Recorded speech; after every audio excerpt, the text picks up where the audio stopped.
어떤 책이든 이렇게 책을 보면은 서문이 기록되어 있습니다. 그래서 책을 고를 때 고르기 어려우면은 책의 서문을 보시고 또 책의 목차를 보면은 그 책이 어떤 내용이 담겨져 있는지를 쉽게 알 수 있습니다.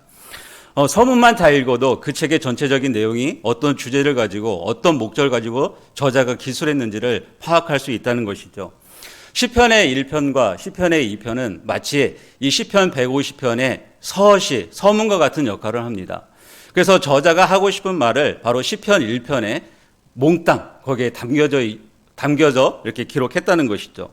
시편 50편에 있는 모든 내용들이 어떻게 흘러갈 것인지 그리고 어떤 내용을 담고 있는지 시편 50편에서 각 저자들이 어떤 이야기를 하고 싶은지를 바로 시편 1편과 시편 2편에 모두 담아져 있습니다.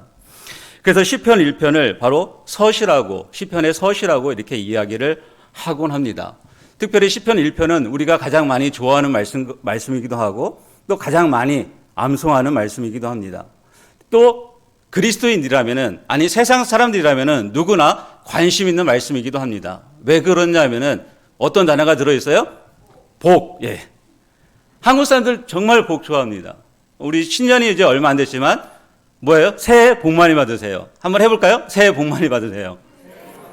예. 복 누리세요. 예. 복 되세요. 이렇게. 예.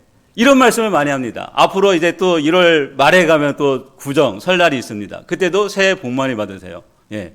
우리는 이 복이라는 말을 한국 사람들은 특별히 굉장히 좋아하고 또 외국 사람들 특별히 블레싱 하면 축복하면 누구나 좋아하는 단어이기도 합니다. 복을 빌어주고 또 복을 빌어줄 뿐만 아니라 나 자신도 바로 복을 받기 원하는 것이죠. 모든 사람은 복 받기를 원합니다. 또 행복한 삶을 추구하기를 원합니다. 불행하게 살고 싶은 사람은 이 세상에 단 한 명도 없는 것이죠. 누구나 다 복되고 또 복받은 사람으로 또 행복하게 그렇게 살고 싶어 합니다. 그런데 오늘날 과연 복받았다는 게 과연 무엇일지 우리 그리스도인들도 그런 생각을 하죠. 내가 정말 복인인가? 나는 복된 사람인가? 나는 행복하게 살고 있는가? 오늘날 복되다는 것을 오늘날은 사회적 어떤 지표로 보면은 모든 것들을 경제적인 어떤 수치로 이렇게 치환해 버립니다. 그래서 경제적으로 아니면 사회적으로 아니면 나의 어떤 위치나 명예나 그것이 어느 정도 수준에 있을 때 아, 저 사람 참 복 받았어. 아, 저 집 복 받았어. 저 누구 자식인데 저렇게 복 받았어. 뭘로 평가하는 겁니까? 보여적인 외적인 하나의 경제적인 지표, 사회적 통념들로 바로 그 사람을 복되다고 평가하고 있다는 것이죠. 그런데 세상 사람들은 그렇게 평가할지 모르지만 그리스도인들이 교회 안에서나 아니면 세상 밖에서 너 예수 믿는데 너 인생은 왜 그래? 너 정말 예수 믿으면 복 받는다고 분명히 성경에서 이야기하고 있는데 너 정말로 복 받은 사람이야? 네 인생 보니까 너는 전혀 복 받은 사람 같지 않아. 그러면 굉장히 어떻습니까? 마음에서 갈등이 일어나죠. 아니 나 예수 잘 믿는데 왜 나는 복 받은 사람 같지 않지? 나는 왜 행복한 것 같지 않지? 왜 내 인생은 잘 풀어진 것 같지 않지?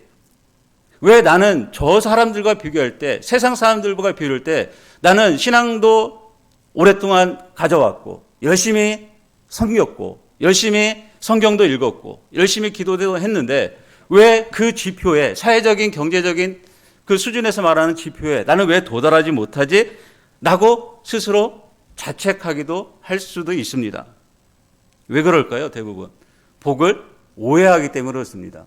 이미 사회에서 말하고 있는 그 복의 지표들, 사회에서 말하는 경제적 지표로 말하는 그 복의 지표들이 그런 사고와 그런 가치관과 그런 세계관들이 이미 우리 안에 나도 알지 못하는 사이에 습득되어 있어서 그 지표가 아니면 내 스스로도 나는 복 받은 것 같지 않아 라고 내 스스로 나 자신을 깎아내린다는 것이죠. 그러나 엄밀히 한 가지만 얘기한다 할지라도 복 받았다는 것은 내가 예수 믿는 것 자체 하나만으로도 이미 우리는 복인인 줄을 믿습니다. 그 복은 어느 누구도 따라올 수가 없는 것이죠. 내가 예수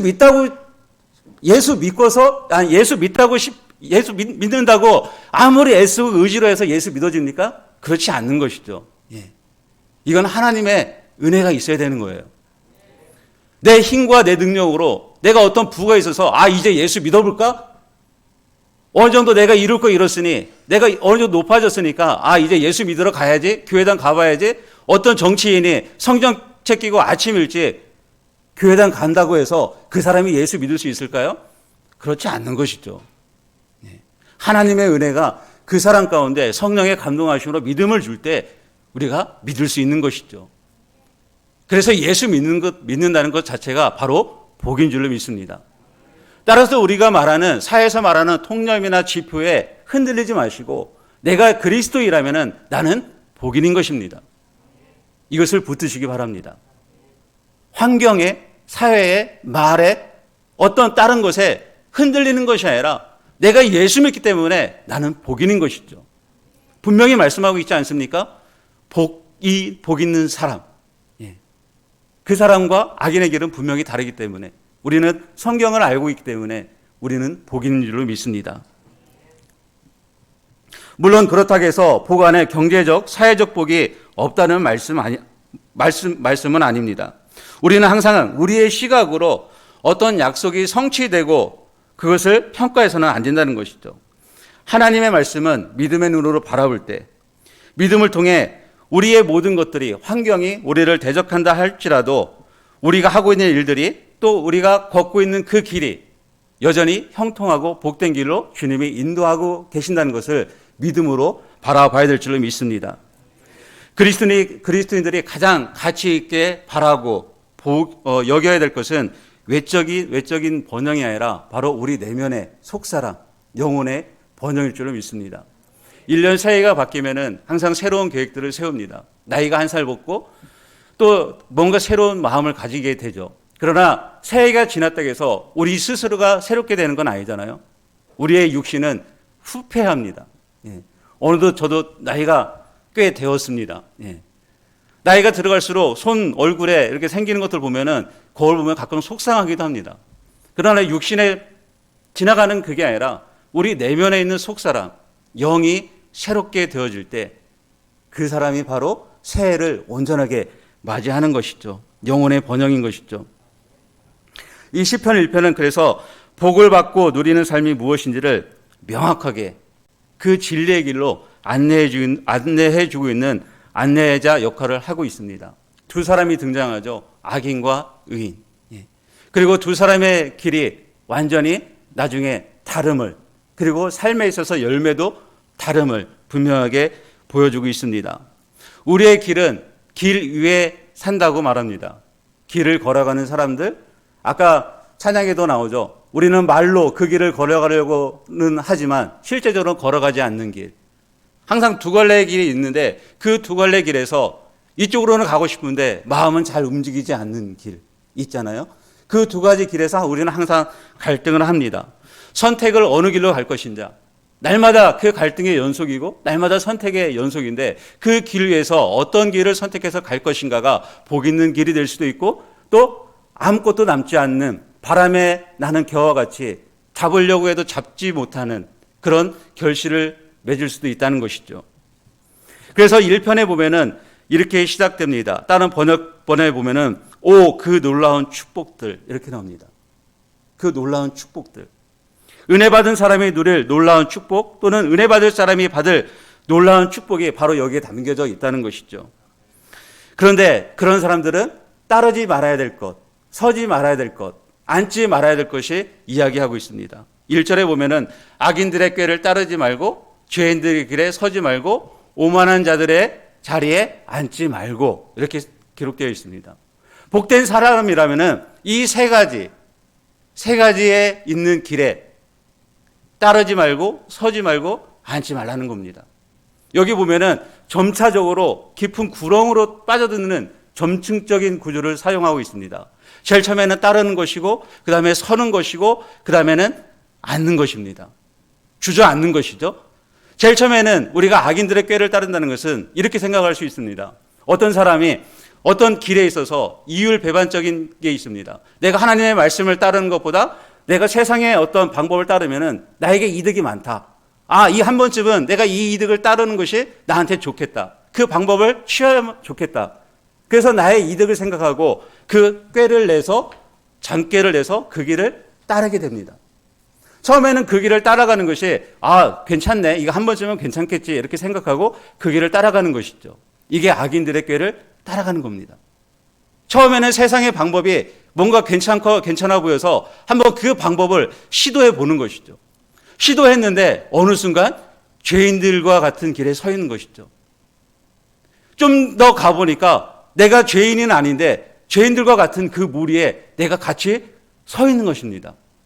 그러면서 하나님의 말씀이 들어오기보다는 이제는 세상의 방법이 익숙하고 세상의 방법대로 처리한 것들이 훨씬 더 빠르고 더 이득도 많고 더 빨리빨리 진행되기 때문에 하나님의 말씀보다는 세상의 방법을 더 쫓아가고 거기에 서 있는 것이 자기에게 안정적이 되는 겁니다. 그때부터는 하나님의 말씀이 들어오지 않는 것이죠. 하나님의 말씀을 보고 싶어도 이제는 그 말씀이 생각나는 것이 아니라 세상에서 제시하는 지혜가, 세상에서 말하는 지식이 나한테 훨씬 더 잘 들리고 그 방법을 따르는 것이 더 빠를 것 같고 그래서 거기에 휩쓸리게 되고 거기에 서게 되는 것이죠. 그래서 성공을 하게 됩니다. 뭔가 이루게 됩니다. 뭔가 높은 지위에 올라가게 됩니다. 그러면 이제는 오만해지는 것이죠. 어깨에 힘이 들어가고 말에 힘이 들어가고 다른 사람을 얕잡아보고 이제는 자신이 내가 잘했어. 그래, 나는 이런 사람이야. 이제 하나님의 말씀이 없어도 살아갈 것만 같은 뭔가 이제는 내가 다 이룬 것 같은 그런 착각 속에 들읍니다. 그게 이제 오만한 자들과 같은 앉아 있는 것이죠. 그때는 빠져나오고 싶지만 빠져나온다는 것이 쉽지 않죠. 왜냐하면 이미 거기에 동화되고 거기에 중독되어 버리니까요. 주일날 목사님이 말씀하신 것처럼 7년 정도 지나면 중독이 된다 그러잖아요. 그럼 중독되면은 중독에서 나온다는 것은 이제는 자기가 어떤 계기가 아니면은 빠져나오기가 힘든 것이죠. 제일 처음에는 별거 아니듯이 따라하고 그 다음에는 어느 순간 거기에 쓰고 어느 순간은 오만한 자들이 앉아서 하나님을 배반하는 자리, 자신에게도 유해하지만 다른 사람에게도 악한 영향력을 주는 그 자리에 자기도 모르게 앉아있게 된다는 것이죠. 그런데 이런 사람들의 결말은 외적으로는 뭔가 이룬 것 같고 뭔가 결실을 이룬 것 같고 뭔가 복된 사람처럼 보이지만 그 사람의 결실은 바람에 나는 겨와 같고 하나님의 심판을 면하지 못하고 그들의 길은 망한다고 시편 1편에 분명하게 선포하고 있는 것이죠. 여기서 말하고자 하는 것은 낄 때 끼고 끼지 말할 때 끼지 말고 있어야 될 때에 있고 잊지 말아야 할 곳은 잊지 말라는 것입니다. 그리스도인이라면은 낄낄 빠빠. 예. 무슨 말인지 모르신 분들은 이제 저보다 이제 연세가 더 있으신 분들입니다. 예. 낄 때 끼고 빠질 때 빠져야 되는 것이죠. 예. 있어야 될 곳이 아니라면은 과감하게 그 자리를 피하는 것입니다.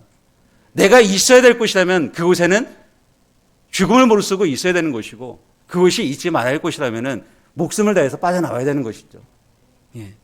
바로 시편의 기자는 바로 그 말씀을 전하고 있는 것입니다. 우리가 갈 수 있는 선택의 길 얼마든지 있습니다. 그러나 딱 두 길입니다. 엄밀히 말하면 두 길입니다. 이 길로 갈 것인지 이 길로 갈 것인지.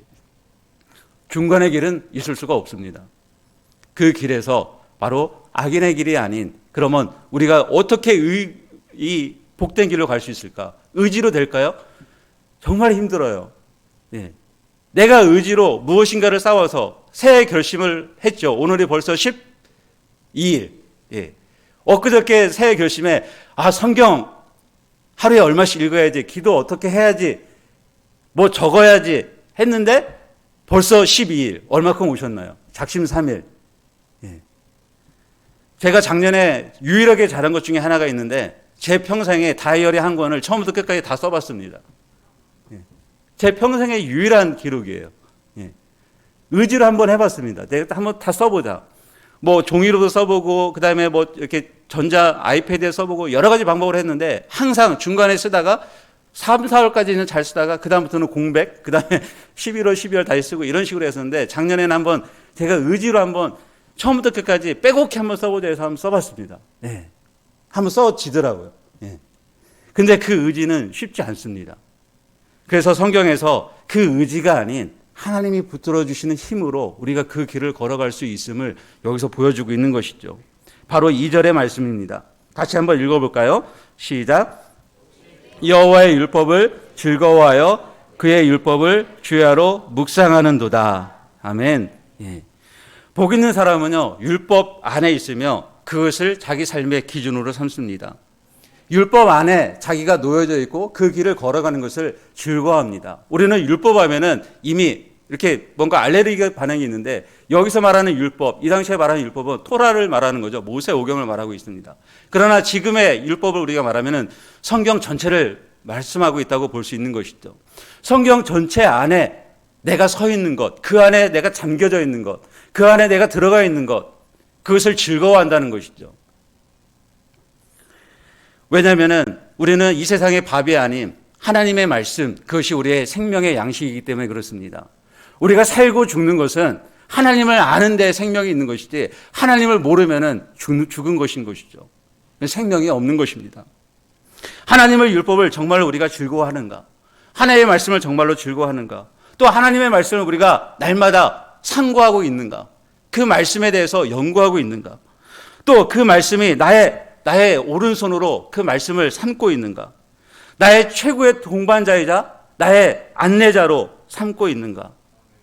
그렇지 않다면 우리는 복 있는 사람의 길로 살아갈 수가 없다고, 그리고 그 복을 누릴 수 없다고 오늘 말씀하고 있는 것이죠. 그 말씀을 즐거워할 때, 그 말씀 속에서 내가 보화를 캐낼 때, 그 말씀이 즐거워서 거기에 가장 가치를 둘 때, 어린아이가 어디에 집중합니까? 자기가 재밌는 일. 그렇죠? 자기가 재밌는 일은 부모가 옆에서 아무리 뭐라 해도 거기에 몰두합니다. 그리고 그것을 재밌어 합니다.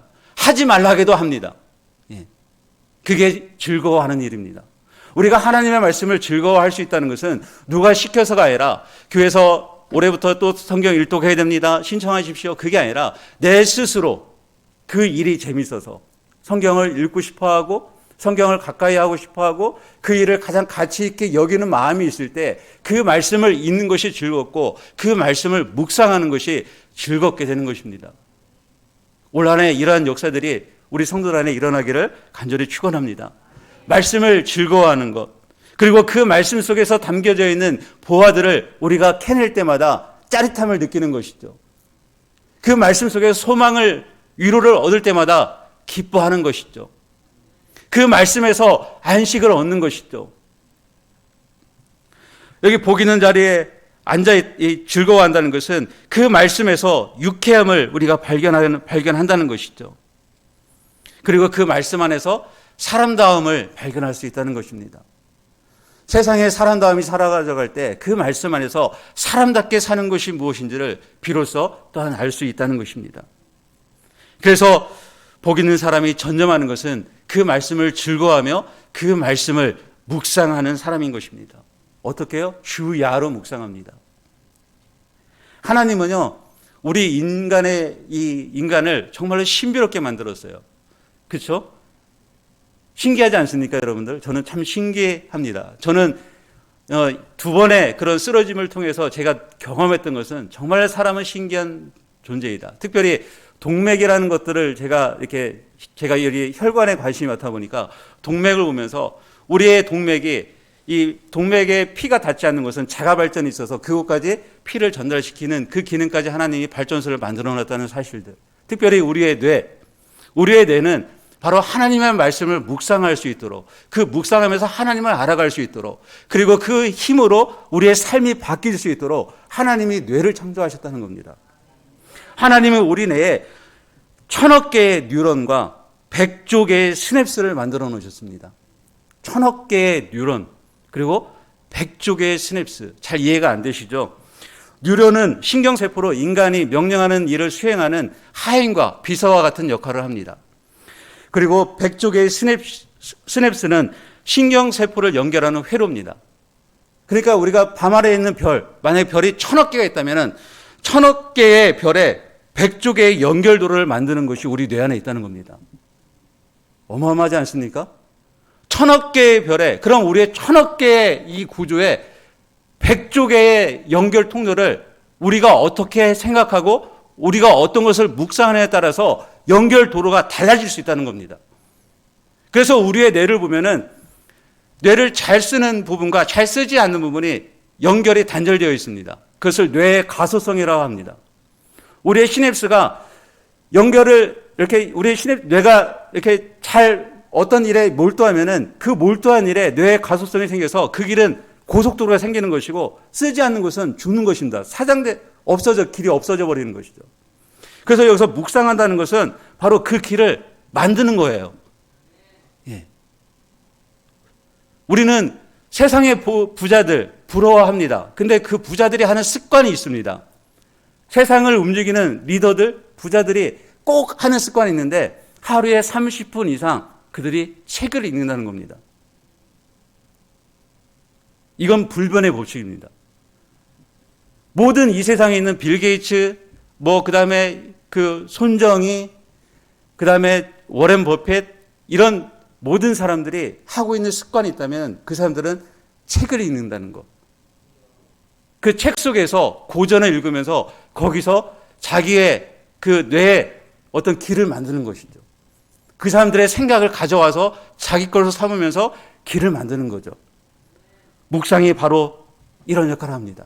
하나님의 마음을 가져와서 우리의 생각을 바꾸는 겁니다. 하나님의 생각으로 길을 내는 겁니다.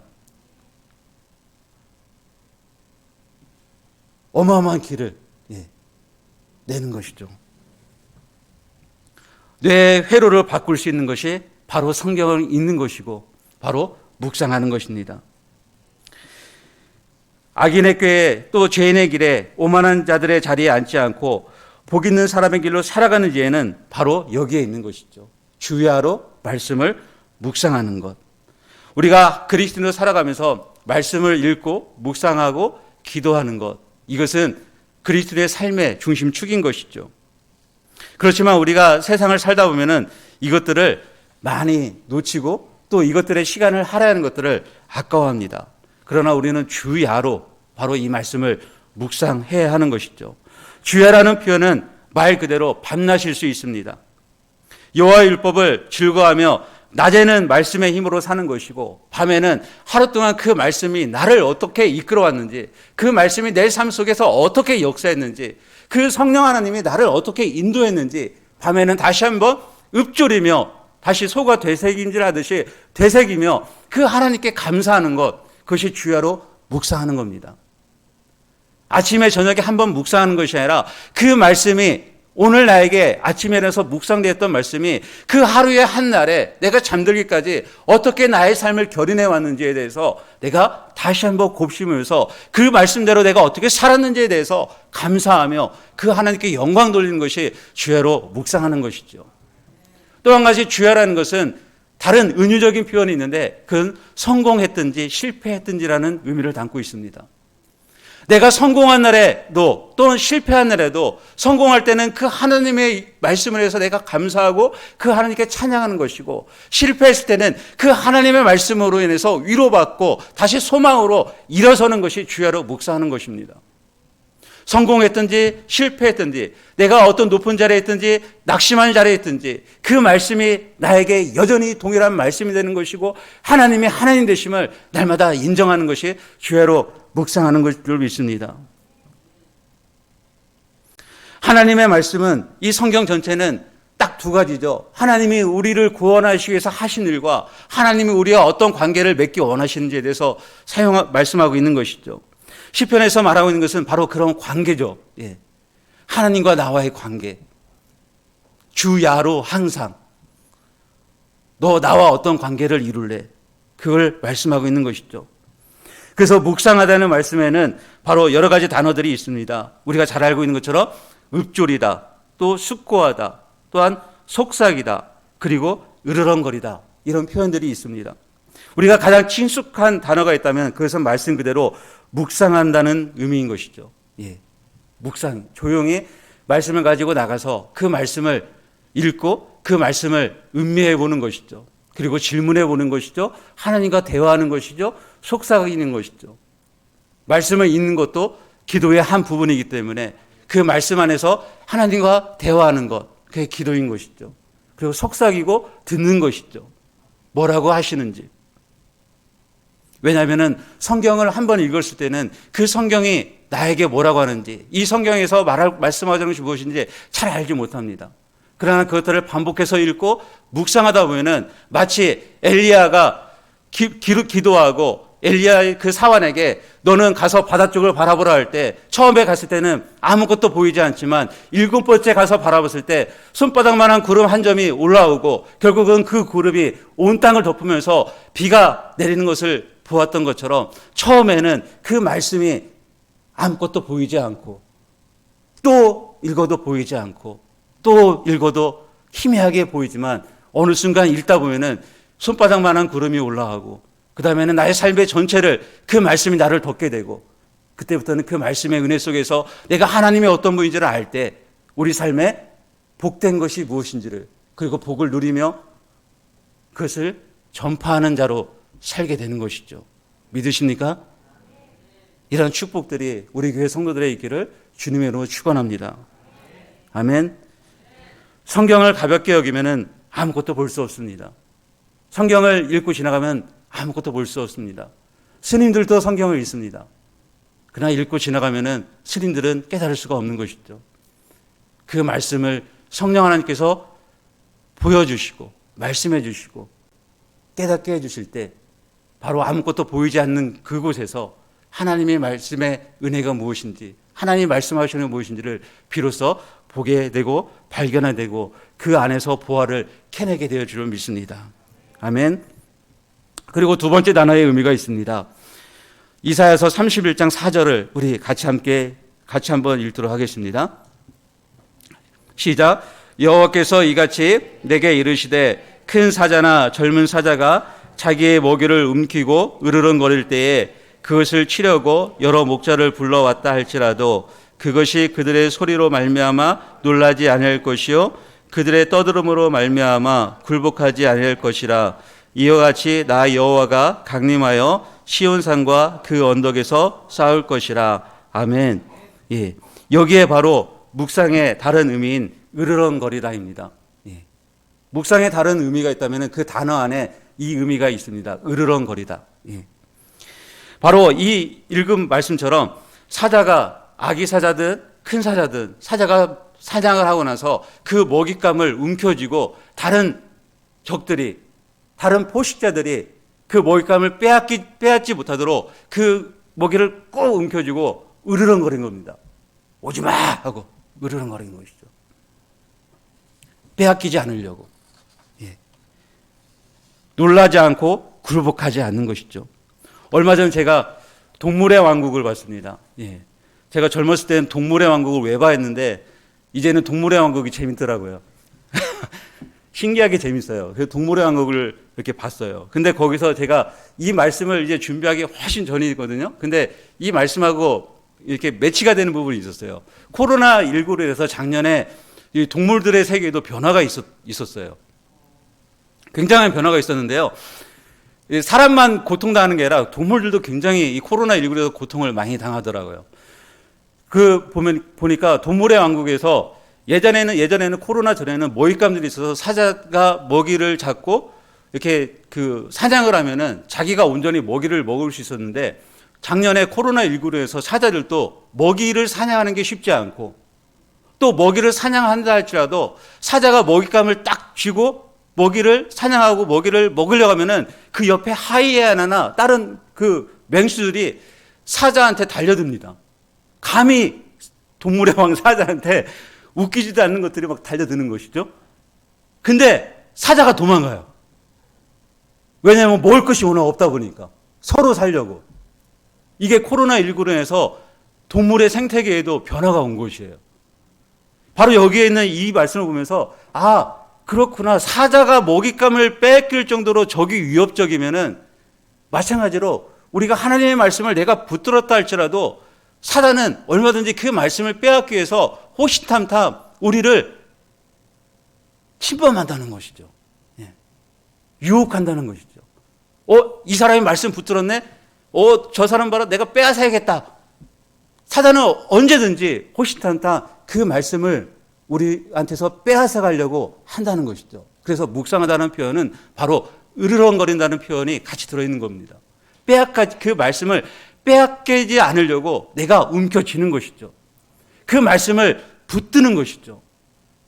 그 말씀을 절대 나는 빼앗기지 않을 거야. 이 말씀이 나의 생명이야 라고, 나는 절대 이 말씀에서 놓지 않을 거야 라고 그것을 붙들고 악한 영에게 대적하며 싸우는 것이죠.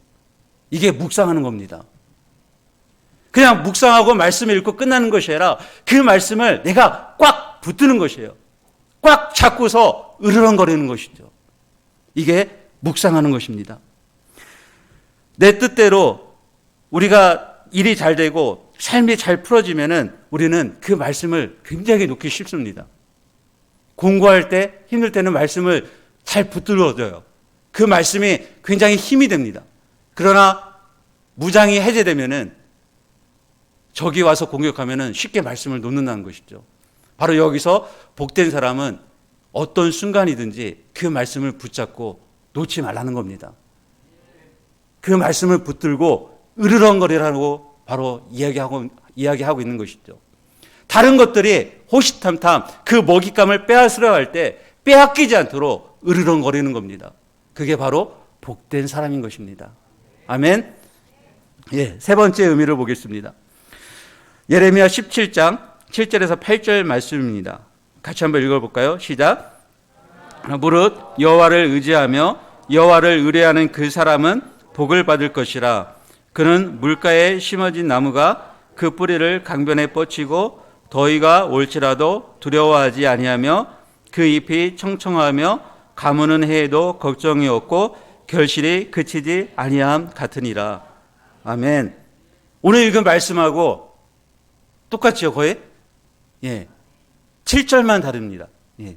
그럼 복 있는 사람을 7절 말씀으로 다시 해석해서 본다면은 주야로 묵상하는 사람이 어떤 사람인가? 예레미야 선지자가 복 있는 사람을 봤더니 그 사람은 이런 사람이다 라고 표현하고 있습니다. 뭐라고요? 여호와를 의지하며 여호와를 의뢰하는 그 사람. 우리가 말씀을 주야로 묵상한다는 것은 말씀을 꼭 붙드는 것도 있고, 붙드는 사람은 당연히 여호와를 의뢰하고 여호와를 의지하는 사람입니다. 그 사람이 바로 복된 사람인 줄 믿습니다. 여호와를 신뢰한다는 것이죠.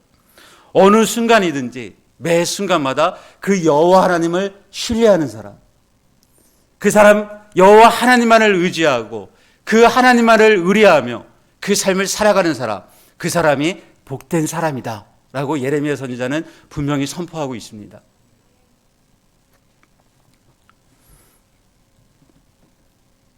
마태복음 5장에 보면은 산상수훈에 나옵니다. 그때 보면은 가난한 사람은, 즉 신령이 가난한 자는 복이 있나니 이렇게 표현하죠. 저번에도 한번 말씀드렸다시피 가난한 사람은 그냥 대체로 가난한 것이 아니라 정말로 가난한, 며칠 굶주려서 배고파서 허기져서 무엇인가를 간절히 구할 때의 가난함이라고 말씀드린 적이 있습니다. 또 다른 표현으로는 아이를 잃어버렸던 부모의 심정으로 그 아이를 찾아 헤매는 부모의 마음. 보이는 게 무엇밖에 없어요? 아이밖에 없는 것이죠. 간절히 찾는 것밖에 없는 것이죠. 그게 여호와를 신뢰하고 여호와를 의지하는 것입니다. 우리가 여호와를 의지하고 여호와를 신뢰한다는 것은 그만한 간절함인 것이죠. 갈급함, 간절함. 그래서 오늘 말씀에 이야기하고 있는 것은 바로 간절함으로 갈급히 그 여호와를 신뢰하고 그 여호와 하나님만을 의지하라고 말씀하고 있는 것입니다. 여호와를 의지한다는 것은 우리가 믿음이라고는 표현으로 말씀할 수도 있습니다. 믿음. 우리가 믿음이라고 표현할 때 믿음 안에는 두 가지 단어의 내용이 같이 포함되어 있습니다. 하나는 하나님이 우리에 대한 신실하심이 있습니다. 신실하심. 그리고 다른 하나는 그 신실함에 대한 우리의 반응, 그것을 믿음이라고 표현할 수 있습니다. 하나님에 대한 신실함이 무엇입니까? 믿음에 있어서 하나님이 이스라엘 백성들만 보았다 할지라도 그 백성들이 죄에 여러 번 넘어지고 실패한다 할지라도 하나님은 그 언약을 하나님의 신실하심으로 지키셨습니다. 그 아들 예수 그리스도를 이 땅에 보내셔서 십자가에 달려 돌아가게 하시고 부활하게 하셔서 우리에게 구원을 베풀어 주셨습니다. 그게 하나님에 있어서 신실하심입니다. 하나님이 약속하신 그 언약을, 그 약속을 지키시는 것, 그게 하나님의 신실하심, 그것을 믿음이라고 말합니다. 또한 그 믿음은 하나님이 우리에게 신실하셨기 때문에 우리가 그 하나님이 이렇게 신실하신 분, 그럼 우리가 그 하나님을 전적으로 신뢰하는 것, 그것을 믿음이라고 합니다. 따라서 우리가 여호와를 의지하고 의뢰한다는 것은 그 하나님의 신실하신 약속을 믿고 그 하나님을 온전히 신뢰한다는 것이죠.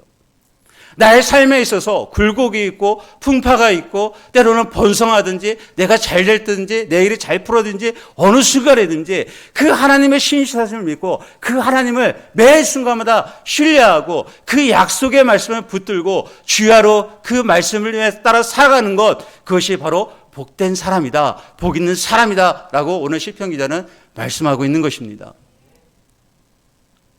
바로 우리 교회 성도들이 올 한 해 그냥 작심만이 아니라 새로운 한 해가 바뀌었기 때문에 그냥 늘처럼 생활하는, 새롭게 도래한 그런 한 해가 아니라 정말 말씀 안에서 주야로 묵상하면서 그 하나님을 신뢰함으로 그 말씀을 붙들며 하나님의 살아계심과 우리가 생각하는 것과 구하는 것의 모든 것에 대하여 능히 더하게 역사하시는 그 여호와 이레의 하나님을 경험하는 한 해가 되기를 주님의 이름으로 축원합니다.